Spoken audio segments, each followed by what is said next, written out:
joining us for another edition of City Matters. I'm your host, Jeff Small, and we have Laverne Mitchom joining us today. She's the Ward 2 councilperson, filling the seat for Brian Fletcher, who passed a short time ago and left some big shoes to fill.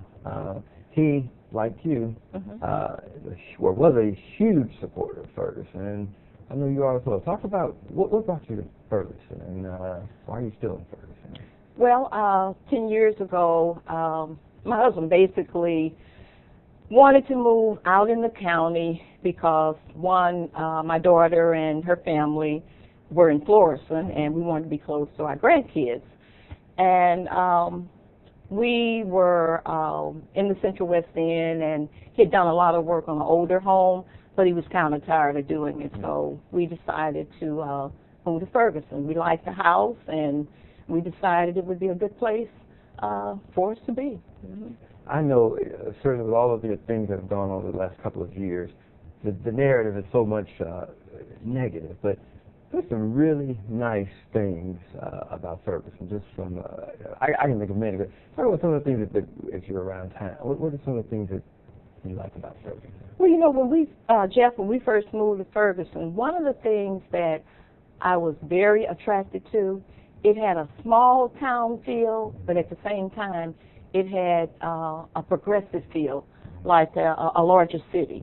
And that combination I found very attractive. And just being around town, again, it's that kind of like small town feel. You can just, you know, walk downtown, and actually, I can walk from my house probably to downtown, you know. And I just like the small town feel, but yet it's very progressive also. Gotcha. And your background, talk a little bit about that. What have you done? I have been a counselor in the St. Louis desegregation program for 30 years. I retired in 2014, but I still work a couple of days. I have kids who say, you can't leave yet, you got to stay till I graduate. And I wasn't the type of person just to go home and sit down. Plus, I love the job. But it's kind of like the best of both worlds. I'm retired, but yet I still can do, you know, a few days and still work with kids and parents in schools. And in your free time, what do you do? Are you and your husband or family? You know what? Free time, I like to travel. I'm not doing that much right now since I've become a councilwoman. But and I like reading. I love reading good books. I like to shop too. You know. And I like my husband and I. We like to sit down together and watch good movies. We like to do that and go to the movies and go to dinner. So. I know. So my mother was an educator for a long time in Ferguson Florissant School District for a while, as a matter of fact, and she instilled in me the love of reading and education in general. But what is it about, you know, when you talk to young kids, in particular young parents, about reading to kids and things like that? Why is that still important? I mean, that's never changed, I guess. Well, Jeff, it's still important because, as they say, parents are the first teachers. They're the first teachers. Kids get their foundation and what they believe and their values. That begins at home. And so when they get in school, you know, whether they have an excellent teacher or a mediocre teacher or whatever, if they have had good foundations from home in terms of whether the parent read to them, whether the parent discussed the importance of education, if they've had good foundation from home, when they get to school, they have a set mind that, hey, my education is important, and whether this teacher is this way or that way, I'm here to get my education. So that's still very important. Of course, we do know a lot of times kids are not getting what they need to get. You know, parents love their kids.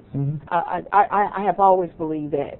But sometimes we have parents who may not be as equipped to do the things that, you know, will be best for their children in starting school. So what we do, I know the 30 years I've worked for the desegregation program, we've developed parent workshops, we've developed support programs for kids, you know, to kind of bring all of it together. And I always say to parents, school staff, and even the kids, we're all on the same team. Mm-hmm. We're all on the same team. Mm-hmm. And the goal is for you to get your education so that when you get out in the world, you'll be able to be a productive citizen and go into whatever career you want. And when you get a family, you're able to take care of your family. So we're all on the same team with one main goal. That's for our students to be successful and get what they need so they can go out in the world and be productive citizens. Sure. Great. Did you ever see yourself in a role like you are now, as far as being a city leader or an elected official? No. Okay. No. I have said to many people, relatives, I am not a politician. However, I've always been a involved person in my community wherever I have lived. I've always been involved, and I care about my community. I care. So when I was encouraged to take this appointment, I prayed on it first. I discussed it with my husband, had his full support, and then I just saw it as a God assignment. You know, I want to help my community heal. I want to help move forward. I'm very invested in my community. And we have good people in Ferguson. We have good people in Ferguson. And we really all care about the same thing. Right. We may have some disagreements, some differences, but we basically care about the same thing, and that is our community. You know, and Ferguson is a good community. Yeah, we had some tragic things to happen with the death of Mike Brown and the civil unrest. But with all of that has happened, they're good people, and I think overall we love our community and we want to move forward and make it a great place to live, raise kids, and for other people to come and visit, whether they're just visiting or moving in. And I know, and I've listened to you when you got up to speak at the city council meeting. And one of the things that I was always impressed by is the fact that you did stick up for what you felt was right, or what, in some cases, was the voice of maybe someone who wouldn't have gotten up to speak and who has not felt connected to the community. You know, because in some ways you'll hear people say, well, they didn't see that there was a disconnect, or they didn't know that certain problems existed for one reason or another. So you've spoken up for those, and you've held city officials accountable, and that's okay. Yes. But I think even as you were very passionate about the comments you were making or the questions you were asking, but you always ended that by expressing your love for Ferguson. So it wasn't just, I mean, trash the leaders, I mean, trash the community, and let, you know, it's bad, but you always, it's like, well, I mean, you mentioned you're invested, and what can we do to improve? Because we can't just knock everything down and leave it. Right. Somebody's got to be there to move forward. Well, you know, Jeff, when I was appointed, I had a friend to say, all they ever say about you is you were a protester.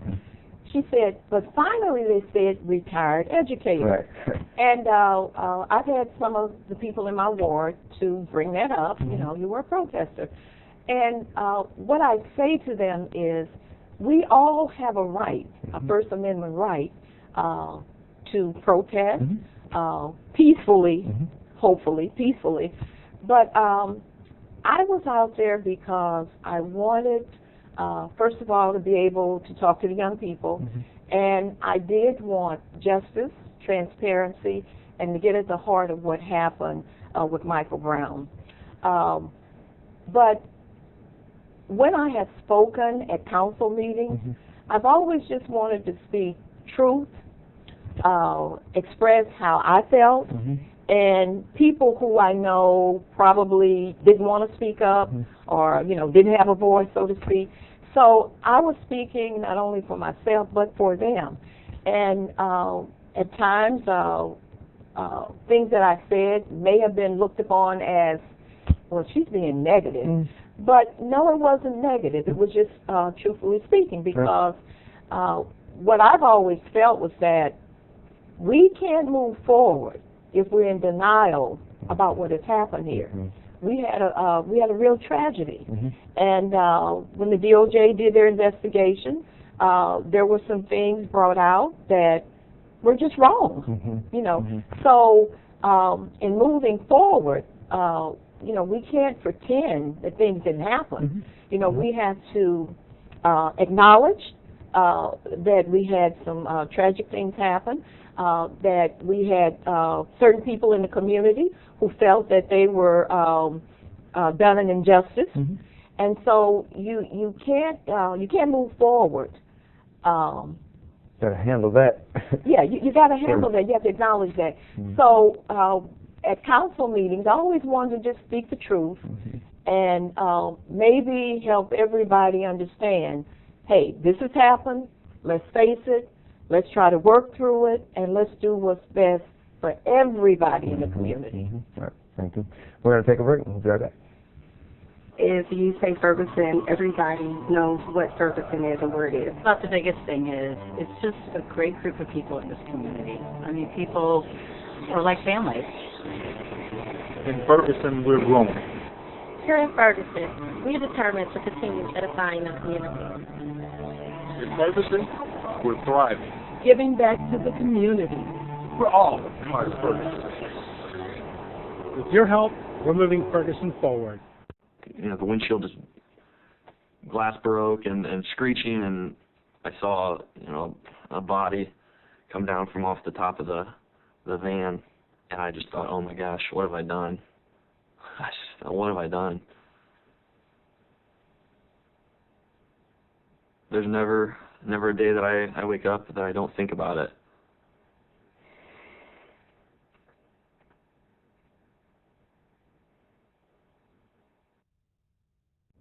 All right, we're back with more of City Matters, and we're going to continue our conversation.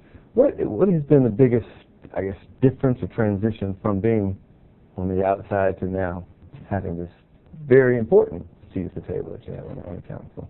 I think the biggest challenge, I'm very, let's say, concerned that I know how the city operates, that I'm well informed, because one of the things I said before taking the appointment, if I should get the appointment, I wanted to make sure I heard the people not only in my ward but in the community, their concerns, how they felt about things, and in whatever way that I'm able, if no more than just listening, but hopefully also being able to take action on their concerns.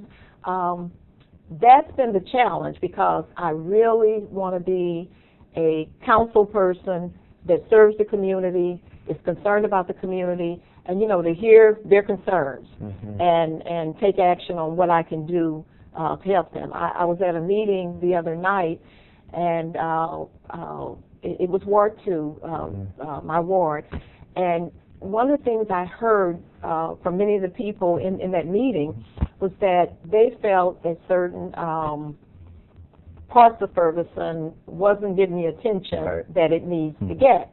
And so as I listened to them, I said to them, you know, very sincerely, well, you know, as your council person, I need to know this. I need to hear this, so that whatever I can do to help in that situation, you know, I want to do that.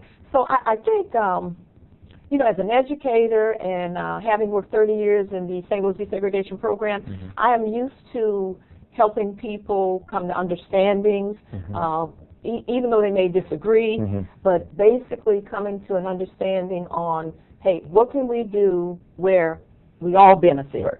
We're all helped.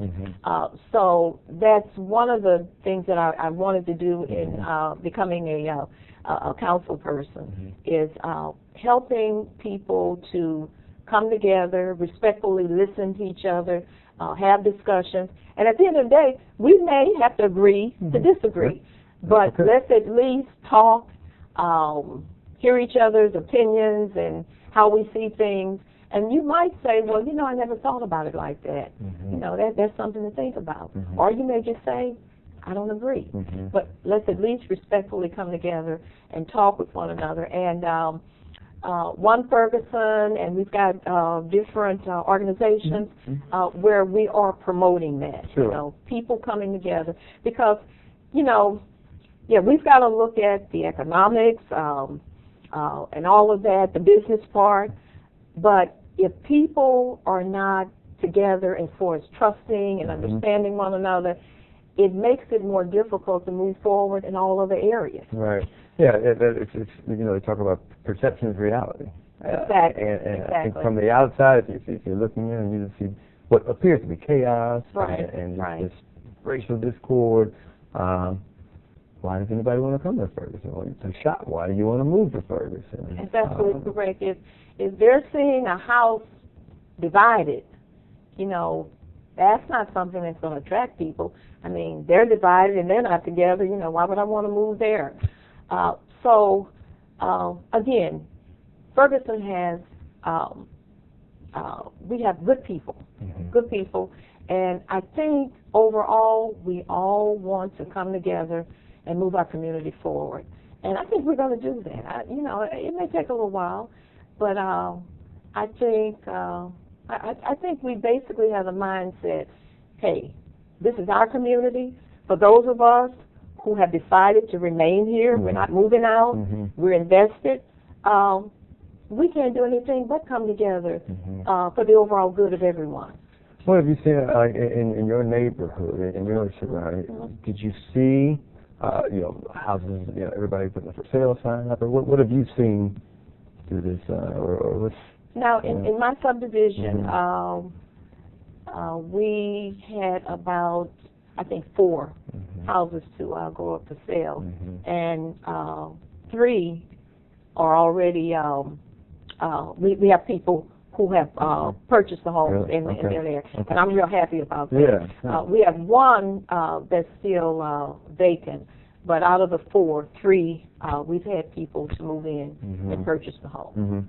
Yeah, I know. I was sat in on an interview with Bloomberg, and they were talking about the role that the new Starbucks can play, and I guess hopefully will play on the commercial side of attracting businesses. And I think one thing that we were able to tell him is that sure there were a whole bunch of different big box businesses to come in, but amid all the challenges, it wasn't like everybody folded up shop and left either. That's right. Which says a lot, I think. It says a lot. Again, businesses who, like homeowners, are invested, and they weren't willing to give up on Ferguson, because of all of this happened. And I think that's what it takes. It takes people who, they're really committed, they really love the community, and it's like, hey, we're not moving out. We're going to do everything to make this community heal and come back and move forward. And that's the way I feel, and a lot of people. That's just the way it feels. And I'm glad we have businesses who felt that way. They weren't ready to close shop and move. Well, what do you think, everything aside from Justice Department and all that kind of stuff, but just as a long-time resident, what are some things that you want to see come not only to Ferguson, but I guess to North County, from a business standpoint, whatever, but just to move forward, I guess? Well, I want to see, as one of my fellow council people always say, we need shops to come back. We want more businesses to come back. I want to see all of that because, see, sometimes North County gets a bad rep. It really does. I've heard, I don't want to live in North County. Right. But another thing that I like about North County, I like the diversity. I like the fact that, some of the most beautiful homes you find in North County, just like you find in West County. And I know because having been a counselor in the desegregation program, I'm all over the county, visiting schools. But North County has some of the most beautiful homes, just like West County. And I think if we can get more businesses to come in, get major malls back, I'd like to see all of that, to help us to progress even more. But I like North County, and I just feel like we have to be just like anybody else, whether it's South County, West County. We have to care about our community. we're all invested, those of us, that live here, and just do everything. Everybody has a part to play. Right. Everybody should find something where they're giving to the community, whether it's on a committee or whatever. But everybody has a part to play in giving, in taking part, in participating. Yeah, and it's just like, I hate to use the word protest, as you mentioned, but people refer to you, but even those individuals who are not happy with certain individuals with the city or certain things, that the way that they were run, there are ways that they could, I would imagine, channel that energy into different programs that are going on, or joining a committee, or finding a way. So here's the problem. Now, what can you do about it, or what can you offer to help? And I'm beginning to look at them more as community activists. I like that. I like that term. But there was a time when they were protesting, and that was their First Amendment right. Now, I look at them as community activists, and I plan to sit down with some of them in the next week or so and really, talk with them. Because as community activists, you want to be active in helping your community move forward. Now, that's not to say they can't continue to watch for things that may not be right, in their eyesight, because I think at one meeting, one of the community activists actually said, we're going to watch you. We're going to hold you accountable. That's fine. Citizens need to do that. They need to do that.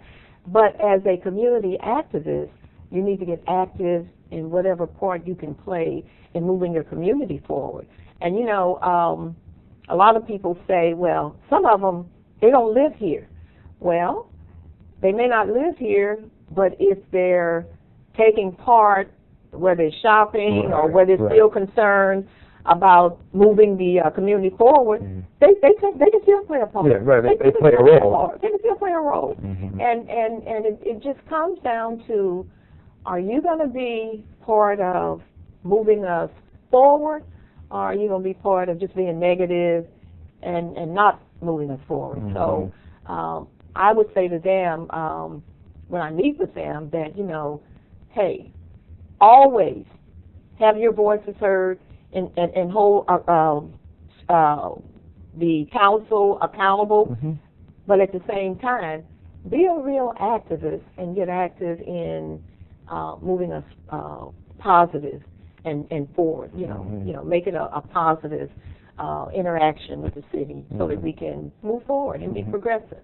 And I want to ask you too, we have a new police chief that will be coming in place, and that role is going to be very, very critical to helping that process, and I guess kind of setting the tone of what the new Ferguson will be in terms of implementing the consent decree and that type of thing. Right. What are your hopes for that person or that role, and kind of the way that they shape, the police department and that whole? Well, the council did sit on the interviewing committees, and I was impressed with Mr. I can't think of his name now. I was impressed with him, and there were others. Yes, sure. I believe one of the things I remember him saying was that you have to really get to know the people of the community, and he basically said he would set that leadership style in terms of police officers. And we got the whole community policing component anyway, but he expressed that like that was very important. Starting from the top down. Yes, starting from the top down. And he being the leader, he expressed the importance of knowing your community. And certain things can happen, and if you know your community, you know certain kids, you know families, something can happen, and if you have some kind of knowledge and know them, you can say, well, let me take them home, talk to their parents, So I was impressed with that, and I think any person who would have gotten a position would have to, feel that way, because that's a major part of community policing.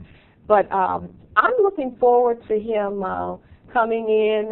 He knows what has happened here as the world, we've been global, and I think he'll lead in a way based on what we need here, and I think he will present a leadership style where it trickles down to the other police officers.